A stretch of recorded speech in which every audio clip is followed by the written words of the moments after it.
I'm sure you would have used a fishing hook to catch a fish. Similar type of invisible and unnoticeable hook is deployed by cyber criminals to defraud you. Now your question would be, how do we identify email scam?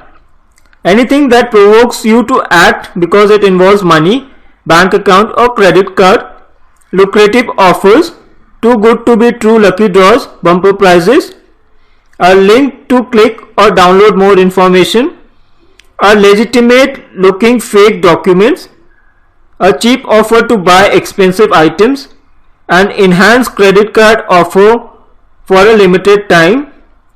Your card is blocked, activate it now by clicking on the below link. Suspicious activity found in your bank account, check here or click here to correct. Refund notice declined, additional documents attached to complete the formalities.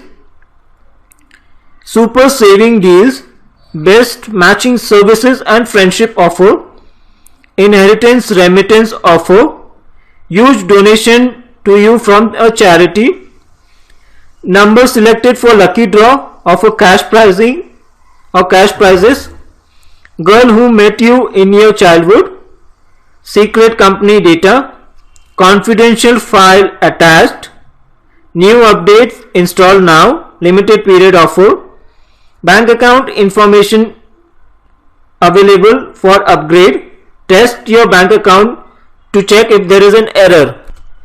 Now think for a while and ask yourself one thing, that why would anyone be so generous? Why will a bank send you a link to update details? Why will a law enforcement agency send you a notice via email? In reality, it is sent only via a registered post or mail. Why would someone send you a secret file or a message? Be alert and use common sense before opening email with a lucrative or intuitive subjects.